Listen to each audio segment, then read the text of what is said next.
So এটা হচ্ছে আমার পাওয়ার চেক গেল।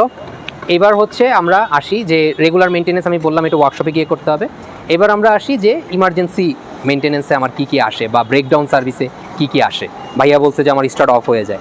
সো আমরা বেসিক্যালি তার আগের পয়েন্টে একটু যাই, সেটা হচ্ছে যে আমার যদি কিছু ঠিক না থাকে, আমি সকালবেলা যেগুলো চেক করছি, ফুয়েল আমার কম, ফুয়েল নিতে হবে, এখানে কিছু করার নেই। ফুয়েল লাইনগুলোতে যদি লিকেজ থাকে, লিকেজ সারাতে হবে। কোন জায়গা দিয়ে লিকেজ করছে, যদি লুজ কানেকশন থাকে কানেকশন ঠিক করব, যদি পাইপটাই ফেটে গিয়ে থাকে তাহলে আমাকে চেঞ্জ করতে হবে, ঠিক আছে। সো এইগুলো হচ্ছে আমার ফুয়েলের কাজ। এরপরে আসতেছে হচ্ছে আমার অয়েল যদি লিক করে, এগেইন সিলের জন্য লিক করলে সিল চেঞ্জ করব। তারপরে হচ্ছে আমার ওয়্যার যদি ক্ষয় হয়ে যায়, চেঞ্জ করা ছাড়া কিছুই করার নাই। আমার ইলেকট্রিক্যালি কী হতে পারে, আমি সকালবেলা অন করলাম আমার কিছুই আসলো না, নো লাইট, নো হর্ন, কিচ্ছু নাই। কেন হইতে পারে?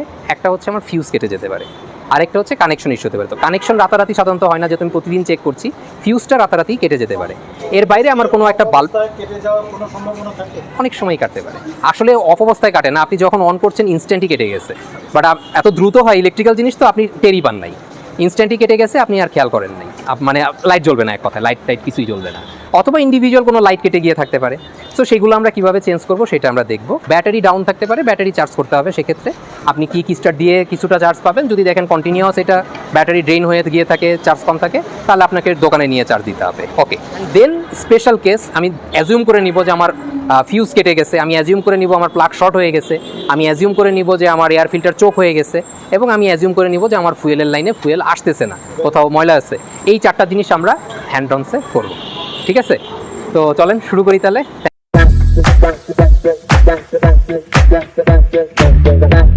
তো আমরা প্রথমে ব্যাটারি অ্যাক্সেস বলেছিলাম যে সকালবেলা আমি যখন পাওয়ার চেক করতেছি, আমি দেখলাম যে আমার প্রথমেই প্রবলেম হলো যে আমি ব্যাটারির মানে ইলেকট্রিক্যাল কিছু আমি পাচ্ছি না।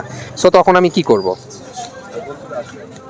তখন আমি হচ্ছে এই জায়গায় দুইটা স্ক্রু আছে, এই দুইটা, ঠিক আছে। দেখেন আমার ব্যাটারির জন্য হচ্ছে এই কভারটা খুলতে হবে। সো এই কভারটা আমি ম্যানুয়ালি যদি একটু দেখিও সতর্কভাবে, এটা শেষ হয়েছে এই জায়গায়, তার মানে এটার স্ক্রু হচ্ছে এই জায়গায়, ঠিক আছে। বাইরের এইগুলা খুলে লাভ নেই, কারণ এটা এই পার্টের। সো এই পার্টটা পুরো স্ক্রুটা খুলবো না, আগে একটু করে লুজ দিব।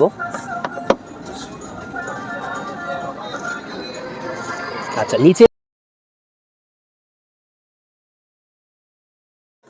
এই যে এটা হচ্ছে পুশ টাইপ লক, এখানে একটু প্রেস করলেই, এই যে ভেতর দিকে দিলেই এটা বের হয়ে আসে, ঠিক আছে। এটাকে পুশ টাইপ বলে। এই যে এটা যখন এখানে থাকে, এইটা ছড়ায়া যায়, ঠিক আছে, রল প্লাগের মতো ছড়ায়া যায়। যখন আমি এটাকে পুশ করি, এই জিনিসটা এখন এখানে চাপতে পারে। সো এটাকে এখন টান দিয়ে ইজিলি বের করে নিয়ে আসা যায়, ঠিক আছে। সো এটা এইভাবেই থাকে, এইভাবে থাকে। এখন আমি এটা ঢুকানোর পরে যখন পুশ করব, এটা লক হয়ে যাবে ভেতরে গিয়ে।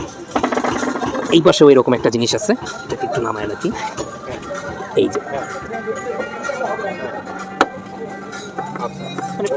পুশ করলেই এটা আনলক হয়ে যায়, তখন নিচ দিকে টান দিলে এটা বের হয়ে আসে, দুইটা সহই বের হবে আলটিমেটলি, ঠিক আছে। আর লাগানোর সময় না, এই মাঝখানেরটা, এটা হচ্ছে পুশ। এই যে এটা তিনটা পজিশন দেখেন, এখানে লক হলো, এই যে এখানে যখন মাঝখানে দেই, এই যে টিক করে একটা আওয়াজ হচ্ছে, লক হচ্ছে। এখন এটা আর খুলবে না, এটা লক হয়ে গেছে। এখন এটা খোলার জন্য আরও ভেতর দিকে চাপ দিলে, এই যে এখন আবার এটা খুলে বের হয়ে আসে, ঠিক আছে, এই পজিশনে আসলে। দ্যাট ইজ ওই এটা। আর লাগানোর সময় হচ্ছে এখানে এই পজিশনে রেখে ঢুকাই দিয়ে এটা পুশ করে দিলে, প্রেস করে দিলে আটকে যাবে। সো এই দুইটা থাকলো। এখন তাহলে আমার তিনটা পার্ট খুলে গেল, উপরের স্ক্রু খুলেছি, এখানে মাঝখানে কোথাও লক আছে, হ্যাঁ। সো আমাকে একটু হালকা ধরে ঝাঁকি দিতে হবে, ঝাঁকি দিলে খুলে আসবে। এই যে দেখেন এইখানে দুইটা লক ছিল, এই যে, ঠিক আছে। সো এটা পুশ টাইপের। সো আমি স্ক্রু লাগানোর আগেও ঠিক এইভাবে সুন্দর করে বসায় প্রেস করে তারপরে আমি এই জিনিসটা খোলা মনে হচ্ছে, এটা খুলে রাখছি। আচ্ছা, এইখানে দেখেন, না সেন্সর না, এই দুইটাই ফিউজ। সো এইটাই হচ্ছে ফিউজ। সো এটা এইভাবে লাগানো থাকে, হ্যাঁ। এটা খুলে মনে হয় লাগানো হয় নাই।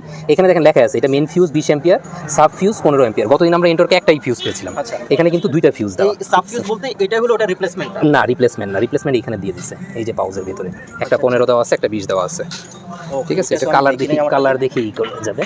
এটার যে সবুজ রঙেরটা 20 অ্যাম্পিয়ার, নীলটা হচ্ছে 15 অ্যাম্পিয়ার, ঠিক আছে। ফিউজের কাজ হচ্ছে 20 অ্যাম্পিয়ারটা হচ্ছে হলো মেইন, এটা পুরো সব সার্কিটে। আর 15টা হচ্ছে সাধারণত এটা যদি এফআই এর সার্কিটগুলোর জন্য আলাদা করে একটা ইয়া দিয়েছে, প্রোটেক্টিভ। কারণ 20 অ্যাম্পিয়ার গেলেও ও আবার 15 এটা আরেকটা লাইনেই করবে। সো অনেক সময় যদি হয় যে আমার স্টার্ট নিচ্ছে না, বা এফআই লাইট জ্বলে আছে, বা টোটালি কিছুই হচ্ছে না, আমি প্রথমে দেখবো হচ্ছে মেইন ফিউজটার কি অবস্থা, ঠিক আছে। এই ফিউজটাই যে যদি কাটা থাকে, এখানে মাঝখানে দেখবেন যে দুই আলাদা হয়ে গেছে, ফাঁকা হয়ে গেছে, ঠিক আছে। এবং এখানে কিন্তু একটু স্পার্ক করে, দেখেন এটার গোড়াটা কিন্তু অলরেডি ইয়া হয়েছে, কালি জমে গেছে, কালো হয়েছে, ঠিক আছে। তার মানে So, তার মানে এটা মাঝে মাঝে clean করতে হ্যাঁ হয়। একটু ক্লিন করতে হয়। ক্লিন বলতে অ্যাকচুয়ালি এখানে একটু লুজ কানেকশন আছে, সো একটু টাইট দিয়ে ই করতে হবে। ওকে, আর দেন হচ্ছে এইটা ইউজুয়ালি দেখা যাচ্ছে যে অনেক সময় পাওয়ার আসতেছে, লাইট জ্বলতেছে কিন্তু কোনো একটা ফাংশন কাজ করছে না, তখন সাধারণত এই ফিউজটাই problem.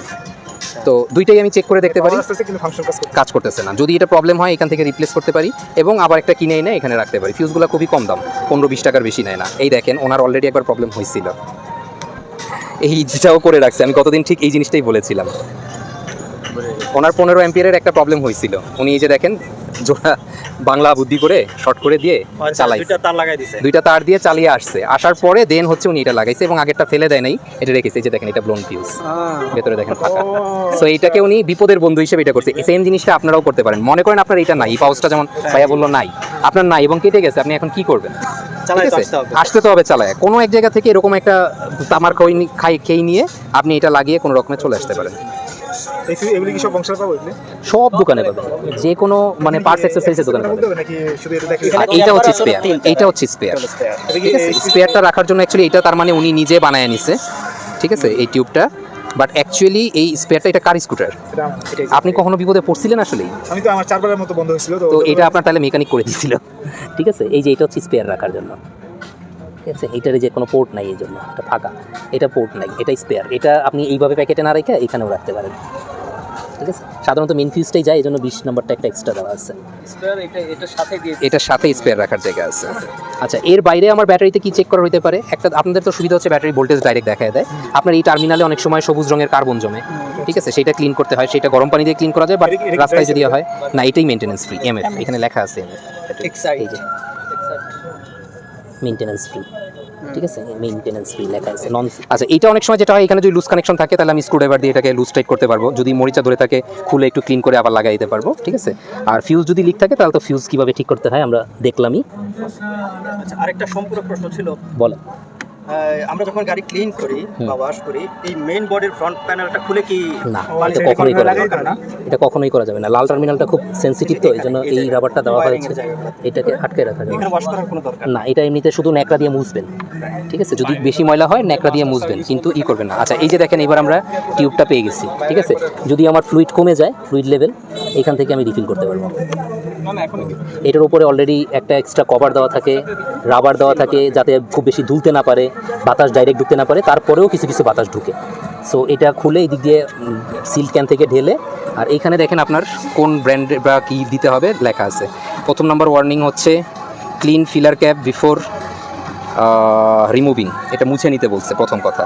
Use only .3 or 4 brake fluid, দুইটা মিক্স করা যাবে না। ফ্রম আ সিল্ড কন্টেইনার, কখনো খোলা কন্টেইনার থেকে নেওয়া যাবে না, কারণ খোলা কন্টেইনার হইলেই সেটার ভিতরে বাতাস ঢুকে, পানি ঢুকে, অলরেডি ওইটার লাইফ কম থাকতে পারে। সো এই কারণে এগুলো করতে মানা করা হয়। হ্যাঁ, ব্রেক ফ্লুইড, রাইট। আর এই জিনিসটা তো সিল ক্যাপ থাকার কথা ছিল না? না, নেগেটিভ টার্মিনাল থাকে না, সাধারণত পজিটিভ টার্মিনালটাই খোলা থাকে, ঠিক আছে। এই পাশে আপনার বাল্ব আছে, যদি আপনার কখনো বাল্ব কাটে তাহলে আপনি এখান থেকে খুলতে পারেন, আচ্ছা, ঠিক আছে। এই যে এখানে আমরা তো এলইডি ইউজ করার কোনো সুযোগ নাই নাকি? চাইলে করতে পারেন, দরকার কি। এটা হচ্ছে লুকিং ইন্ডিকেটর লাইট, ঠিক আছে। এখানে একটা পয়েন্ট আছে, যে পয়েন্টে ঢুকবে, তারপরে এইদিকে মোচড় দিলে এটা লক হয়ে যাবে।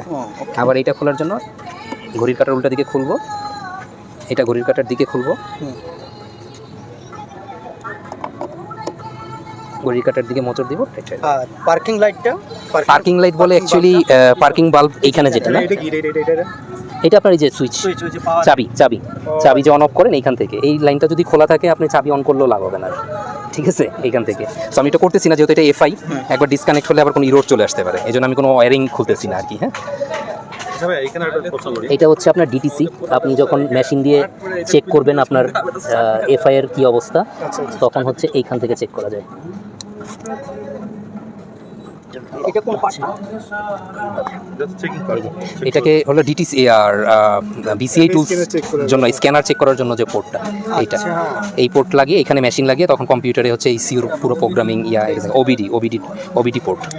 এখানে এই স্ক্রুটা মনে হচ্ছে একটু উঠে আছে, এটা অ্যাডজাস্টমেন্ট, এটা মানে ফুল টাইট দেওয়ার না। এটা এখানে কিছু একটা, এই যে কেবল টান দিলে এইখান থেকে কিছু একটা উঠে আসে। সো এটা হচ্ছে, আচ্ছা, এটা ব্রেক, কম্বি ব্রেক। এই দেখেন কম্বি ব্রেকের ফ্লুইডটা এই জায়গায় দিয়েছেন, আমি বললাম না এইখানে থাকার কথা ছিল। এইটা যখন আপনি টানেন তখন ও ডাইরেক্ট হাইড্রোলিক লাইনটা দিয়ে ব্রেক করতেছে চাকায়, হ্যাঁ। আর যখন আমি কম্বিটা টানি তখন এই কেবলটা টানতেছি আমি বেসিক্যালি, পেছনের চাকার কেবল এবং এই কেবলটা টানলে এইটা গিয়ে এইটা যেটাকে পুশ করতেছে ও এটাকেই পুশ করতেছে। ইউবিএস নাকি ভাই? ইউবিএস সিবিএস মানে আলটিমেটলি কনসেপ্ট একই। এটা সিবিএস এর, এই যে সিবিএস চাপলে তখন এটাই করতেছে। সো সিবিএস এর অ্যাডজাস্টমেন্ট হচ্ছে এই জায়গায়, যে কতটুকু চাপলে কখন প্রেস করবে সেটা হচ্ছে এই জায়গায়। সো এটা আমার ধরার দরকার নেই, যেহেতু কাজ করতেছে পারফেক্টলি। সো সামনের পার্টটা কমপ্লিট হলে আমরা যাই নেক্সট পার্টে। ব্যাটারি ক্যাপাসিটি কি বাড়ানো যাবে? তাই, কিন্তু বাড়ালে কতটুকু ইফেক্টিভ হবে সেটা ডিপেন্ড করে এগেইন চার্জিং সার্কিটের উপরে। আমি হেভি ডিউটি ব্যাটারি দিলাম কিন্তু সেটা এনাফ চার্জ হইলো না, তো আলটিমেটলি জেলাও সেই করবে। আচ্ছা, এখানে একটা লক আছে, যেহেতু আমাকে সুন্দর করে এটা বসায় আগে একটু প্রেস করে এটা লাগাই নিতে হবে দুই দিকে, টাক টাক করে আওয়াজ হলো। হ্যাঁ, এখন এই দুইটা লাগাবো। এই দুটো লাগানোর সময় দেখেন, খোলার সময় কিন্তু আমি ভেতর দিকে প্রেস করছিলাম, এখন এই অবস্থায় যদি আমি লাগাই উল্টা দিক থেকে এটা প্রেস করা আমার জন্য টাফ হবে। সো এটাকে আমি বাইরের দিকে আনবো, কারণ এটা 3টা পজিশন, মাঝখানে লক, দুই পাশে হচ্ছে খোলা, এই পজিশন এই। সো এটাকে আমি এখন সিম্পলি এখানে ছিদ্র মতো এটাকে বসাইলাম, মাঝখানে চাপ দিয়ে দিলাম, লক হয়ে গেল। ঠিক আছে, টাক করে আওয়াজ হচ্ছে। ছিদ্রতে এখানে আগে বাইরের পাটটা বসালাম, ভিতরেরটা চাপ দিলাম, এই যে টাস লেগে গেছে।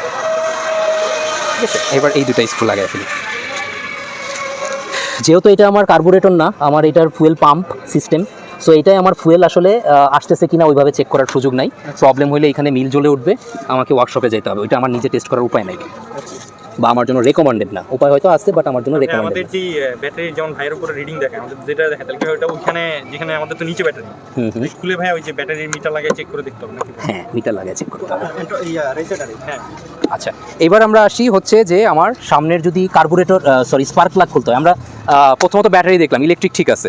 এবার আমরা বলতেছিলাম আগুন ধরাইতে আমার স্পার্ক লাগবে, ফুয়েল লাগবে এবং আপনার হচ্ছে বাতাস লাগবে। সো ফুয়েল যেহেতু এটা এফআই, এটা ফুয়েল ইনজেকশন হয়, সো এটার যদি কিছু হয় এটা ইলেকট্রনিকভাবে নিয়ন্ত্রিত। সো আমাকে প্রথমত ফিউজ যদি ঠিক থাকে, তারপরে যদি প্রবলেম হয় তাহলে এটা আমার আর কিছু করার নাই, এটা ওয়ার্কশপে নিয়ে করতে হবে। আর যদি শুধু ফিউজ কেটে গিয়ে থাকে, ফিউজ ঠিক করলে ঠিক হয়ে যায়, তাহলে তো হয়েই গেল। আমি এখন তো সাথেই থাকুন, থ্যাংক ইউ ভেরি মাচ। ইনশাল্লাহ আগামীর ভিডিওতে নতুন কোনো টপিকে আবার দেখা হবে। আসসালামু আলাইকুম।